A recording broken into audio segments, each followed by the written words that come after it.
Ayan, so good day. Hi, hello everyone. So welcome to our video discussion for our general mathematics. Today is our module number 1, but before we proceed with anything else, 'di ba? Ipapakilala ko muna ang aking katandem sa pagtuturo ng mathematics. Alam ko nakilala niyo na siya sa group chat natin dahil isa siya sa pasimuno Makulit. ng mga kakulitan doon. So I am here with me, Sir Jason Munar. Hi, matibay students. Ayon, madidinig nyo ako whether you like it or not kasi nga, partner kami ni Ma'am Tintin Molina at tutulungan namin kayo para mahalin ang mathematics. This is actually general mathematics, right? Yes. Sabi ko nga during our orientation, si Sir Jason is nasa college na. Pero sabi ko, dahil sa sobrang mahal niyang senior high school, sasamahan pa rin niya tayo sa journey natin sa senior high school. Yes. General mathematics. Ayan. So we have module 1, functions and its operation. Actually, this is module 2, tama? Yes, ma'am. Because module 1 is all about sorry. introduction. Oo, so this is module 2, functions and its operation. Okay. Siyempre, meron tayong objectives. Una is differentiating functions and relations, domain and range. And of course, we also have identifying functions and relations. Next, we have performing 4 operations of functions property. When we say operations of functions, Mahirap that niyan. is what we call addition, subtraction, multiplication, and division. Hirap. Okay. So, wag nang magpatumpik-tumpik pa. Let's start. Okay. First, let us define muna kung ano muna yung mga relation, function, and so domain, on range. bago tayo mag-proceed sa solving. Unahin natin si relation. So, it is a set of ordered pairs that can be written as ordered pair X and Y. I'm sure sanay na sila dyan. This is a review only. Review na lang to during your junior high Sa school. mga hindi naman po sanay-sanay sa X and Y, don't you worry guys. Dahil Masasanay din maiintindihan nyo yan ng bonggang-bongga, mamaya-maya lamang. Let's Okay. have function. When we say function, it is a relation given that every element of the domain corresponds to exactly one element in the range. O, tandaan nyo yung one element. Magagamit Oo. natin yan later on. Mamaya. And under function, meron tayong dalawa, domain and range. At pag sinabi nating domain, it is the set of all X in a relation. Kung nakikita nyo sa ordered pair kanina, ang domain po siya po yung X doon. Okay? And range is the set of all Y in a relation. Siya naman yung mga Y doon sa Okay. relation kanina. Moving on, let's have this one, Ma'am Tintin. Ay, naudimot. Ay, naudimot. Nagsalapay day tayo. Sumasayaw Dapat pala. nga pinapasayaw mo pala bang ina-explain mo. Okay. Ayan. Okay, let's to further explain domain and range, let's have this figure, number 1. Figure number 1, sabi natin kanina, domain is the value of your X. X. So, ang mga X natin dyan ay si 2, 5, and 10. Gaya ng nakikita And ninyo sabi dito. natin kanina, ma'am, when we say range, those are the elements in Y. Kung nakikita natin, we have 6, 15, and 30. Sometimes, domain is also what we call as inputs.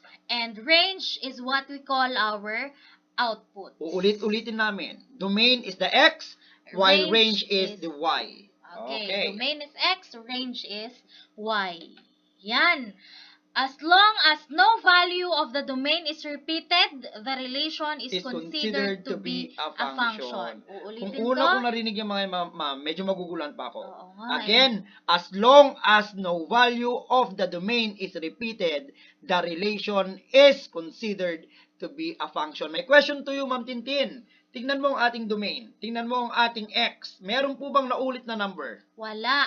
Walang naulit. Since sabi po niya dito, kapag walang naulit na domain, kinukonsider siya as a function. So meaning to say, that figure is considered as a function. Uulitin namin, kapag walang naulit na value kay X, it is considered as function.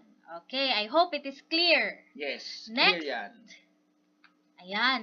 We have the classification of relations. Classification of relations, meron tayong isa. One-to-one correspondence. May paikot. We have one-to-one correspondence. Paano nga ba yon?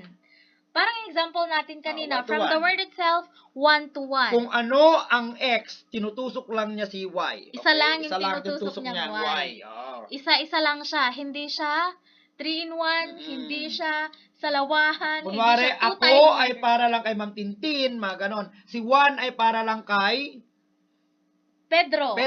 O ganon. Ganon. Basta, solo-solo lang siya, wala siyang ibang tinuturo. Kaya nga siya 1-to-1, ma'am. Yes. So, question, sir, itong 1-to-1 function ba natin, is it a function or not? Sabi niya kasi kanina, kung walang naulit dun sa X, kinukonsider natin siya sa function. Function. So, I guess that is a function. Yes. Yes, it is a function. Okay. Next, second, we have many-to-one correspondence. Many-to-one. This is an example. So, meron tayo dyaang X or our domain, negative 1, 0, 2, 3, and 4, and our range, 4, 7, 3, negative 2. Many, dito sa ating domain or dito sa ating X, meron siyang tinuturo na iisa lang. Kumbaga, itong dalawa sa domain natin nakakonect sa iisa lang. Kaya siya many to one. Take note, mama. 1-to-1 correspondence, many-to-one correspondence are all relations. Ngayon, ang question natin, kung ang 1-to-1 correspondence is a function, sabi natin yes. Kasi ang function nga, sabi natin, pwedeng 1-to-1. Okay? Walang maulit sa domain. Ngayon ba, ang many-to-one? Okay, in reality, example natin yan. Pwedeng si Juan at si Pedro, tutusukin niya si Juana. Nakuha po ako? Yes. Or liligawan niya si Juana. Dalawa sila naliligawan ng iisa. Yun ang tinatawag nating many-to-one correspondence. Okay? X si Juan, X din si Pedro. Ang Y nila si Juana. Okay, so only one. Nag-function kaya siya, ma'am? Is it a function or not? Since wala namang naulit sa domain natin, it is also a function. It is Kasi a function. ang liwanag ng sinabi dito, ang sinabi doon kanina na kapag walang naulit sa domain, it is a function. Okay. And last, we have one-to-many correspondence. Baliktad naman yan, ma'am. This is an example. Okay. One-to-many. Si Juan, tutusukin niya Tatlong babae ang kanyang liligawan. Kung mag-isa lang ni Juan, si Juan ay considered as X, ang Y po niya ay tatlong babae, si Josefa, si Juana, at saka si Juliana. Something like that. Okay, so kung titignan mo dito sa domain natin, yung letter A, dalawa ang kanyang tinusok. So, tinusok niya si Roman numeral 1 at si Roman numeral 3. Next question, is it a function or not? Sa tingin ko, ma'am, hindi. Why? Kasi dalawa ang tinusok ng iisang domain. Okay, so it is a no. Though, walang naulit sa kanya. Merong naulit yan, ma'am. Gaganyan yan, ma'am, kung isusulat mo. A is 1, A is 3. Naulit siya. Naulit siya kasi nga dalawa yung tinuro ni A. So, naulit siya.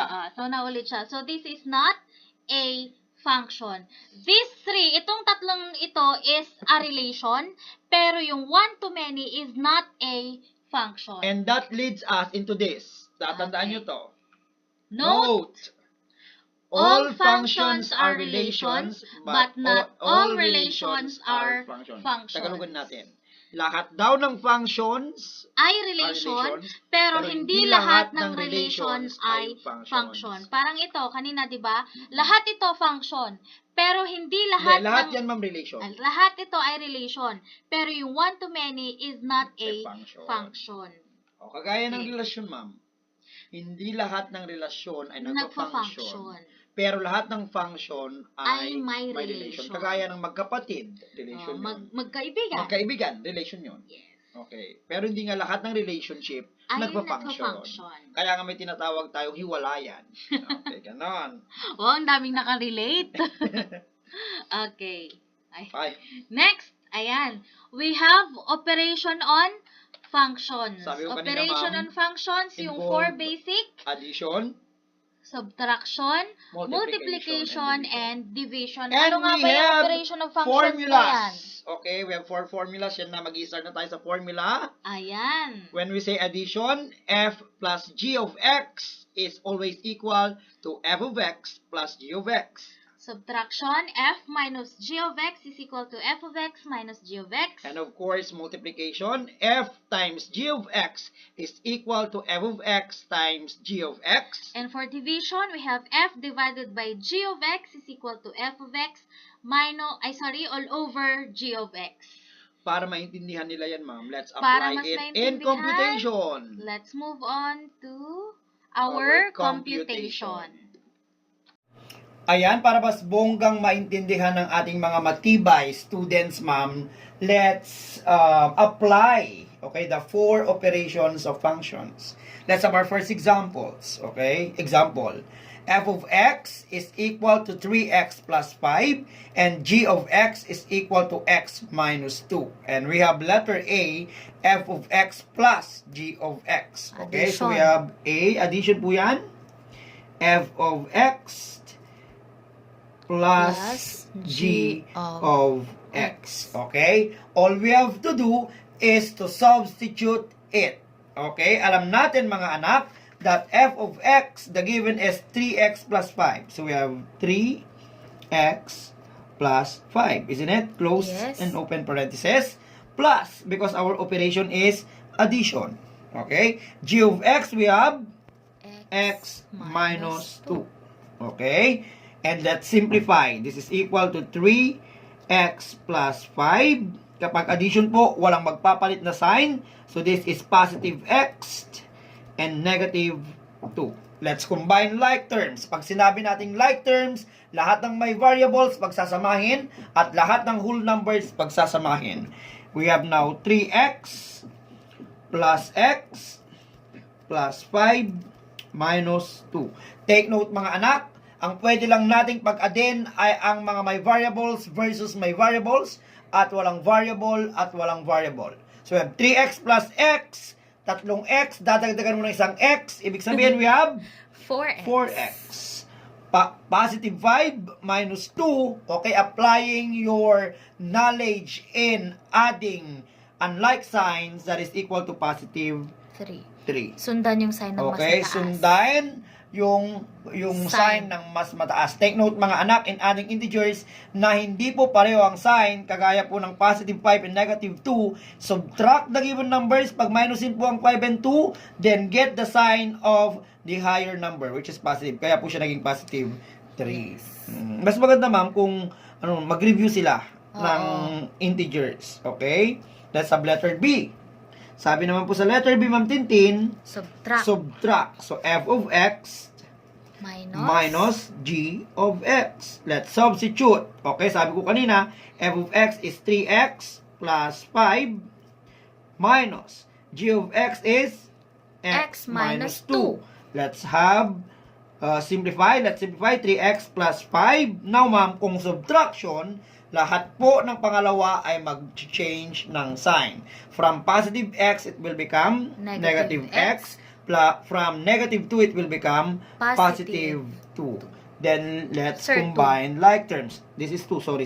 Positive 2. Let's combine like terms. We have 3x minus x, positive 5, positive 2. Okay? 3x, bawasan mo na isang x, definitely that will become 2x. Positive 5 plus 2, same sign, gagawin mo lang pag-plusin sila, walang problema. Copy.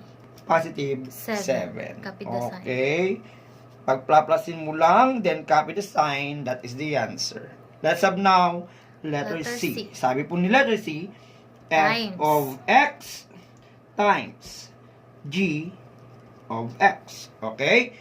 F of x is equal to 3x plus 5 times g of x is equal to x minus 2. Dito, Ma'am Tintin, yung tinatawag na, okay, let's now apply what we called the FOIL method. FOIL method. I-apply po ito kapag ang ating operation ay multiplication. FOIL method stands for first, okay, first tayo, 3x times x. Kapag nag-times tayo, just multiply their numerical number. 3 times 1 is 3.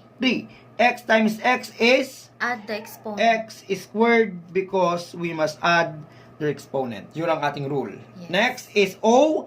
Outside, we have 3x 3x times negative 2. Okay, outside. 3x times negative 2, dun muna tayo sa number. 3 times negative 2, it will become negative 6. Then, copy x. Next is inside. Okay, inside is positive 5 times 1x or x. Okay, 5 times 1 is 5. 5x. Positive 5, then copy x. Outside. Positive 5 and negative 2. 5 times 2 is 10, negative 10. Because multiplying different sign is always negative. Then let's, what we call this one, simplify. Copy po ang walang kaparehong variable. Exponent. So, 3x squared. Wala po siyang kapareho. Kasi hindi mo pwedeng pag-addin, ma'am, ang magkaiba ang exponent. Ang pwede mo lang pag-addin ay magkaparehong exponent. Magkaparehong exponent ang negative 6x plus 5x. Magkapareho because they have one exponent. Right? Negative 6x, positive 5x. Again, magkaiba sila ng sign. Ang gagawin mo po is to subtract their number. 6 minus 5 is 1. Ano po ang mas malaki? Negative or positive? Negative. Kaya po siya naging negative 1x. Then, copy negative 10. Okay? Ngayon, ma'am, kung 1 kasi ang kasama ng variable, mas hindi mo na isulat. So, the final answer is 3x squared negative x minus 10. Final answer. Yung negative, ma'am, pwede mong basahin minus. Yung minus, pwede mong sabihin negative. Pareho lang yun. Yeah. And let's have letter D. And the operation is division. F of x divided by g of x. Isn't it, ma'am? Yes. Equal to, okay, f of x is equal to 3x plus 5. Isn't it? Yes. All over. G of x equal to x minus 2. Okay, can you divide that one? Pwede, pero meron siyang remainder. Now, kung meron siyang remainder, just copy, and this is now the final answer. Again, kung hindi mo siya masisimplify na walang remainder, yan na pong kanyang sagot. Okay, that is all about the operations on functions. Example number 1. Okay, so let's proceed with our example number 2. Tingnan mo sa example number 2 pa lang, naghihingalo na yung pentel pen natin. Kaya mag-ballpen tayo. Okay, so we have, let's say, for example, we have f of x is equal to 4x squared plus 8x and g of x is equal to x minus 2. Siyempre, level up naman natin ng konti. Ngayon, meron na siyang exponent na squared. So, unahin natin ang addition. Very simple. Just copy. For our f of x, we have 4x squared plus 8x. Parentheses, merong addition side sa gitna. G of x, we have x minus 2. Next, simplify. Copy mo lang yan. 4x squared plus 8x. Ngayon, since plus yan, just simply copy kasi wala namang mababago sa sign. So, positive times positive is we have positive x. Same, we have negative 2. Tama po? Apo. Next, combine like terms. Pagsamahin mo lahat ng magkakapares na variable and exponent. May kaparehas ba si 4x squared? Wala po. Wala. So, just simply copy 4x squared. May kaparehas ba si x lang? Meron. We have 8 plus x. 8x plus x is equal to 9. Bakit meron siya dyang numerical na 1? So, we have plus 9x. Since wala nang kasama si negative 2, just simply copy. So, our answer will be 4x squared plus 9x minus 2. That is for addition. Next, let's have our subtraction. Ayan. For subtraction, same equation ang gagamitin natin. Same functions ang gagamitin natin. So, we have 4x squared plus 8x minus copy x minus 2. Simplify, copy mo yan, plus 8x. Next, negative times positive is equal to negative. Kaya siya magiging basta negative. Basta minus, ma'am, magpapalit lahat ng sign. Negative times negative, positive, magiging plus 2. And then, kagaya ng ginawa natin kanina, combine like terms. Wala siyang kaparehas. So, just simply copy 4x squared. Now, 8x minus x is 7x. 7x. You follow the sign of the greater number which is positive, kaya plus yung nandyan. Next, wala nang kaparehas yung ating constant. Just simply copy. 2. Final answer, 4x squared plus 7x plus 2. Ganun lang kasimple. Next, letter C, we have multiplication. So, we have 4x squared plus 8x multiplied 2x minus 2. FOIL method pa rin po tayo. First term. So, we have 4x squared times x is 4x copy squared. 4x. 3 plus 1 is equal to 2 sorry, plus 1. 2 plus 1 is equal to 3. Kaya siya naging cube. Next, outside. 4x squared times negative 2. Positive times negative is negative. 2 times 4 is 8. And then, copy yung kanyang exponent. Next, inside. 8x times x is positive 8x squared. Next, 8x times negative 2 is negative 16x. Walang kapares yung cube, kaya copy 4x cube. Negative 8x squared plus 8x squared is cancelled out kasi 0 ang sagot. So, cancelled out minus 16x. Since hindi na sila pwedeng isimplify, that will be our final answer. Okay, for letter D, pinalitan natin yung given, no? Kasi medyo meron tayong nakitang inconsistency. Hindi, tsaka para mas maintindihan nila ng bonggang division.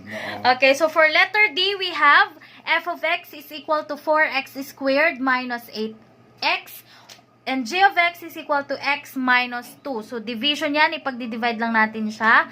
Meron tayong dalawang procedure, pero for this certain topic, yung long-term division ang ating gagamitin kasi matatakal natin yan sa ibang araw. So, synthetic division will be discussed on the yes. next meeting. So. Okay.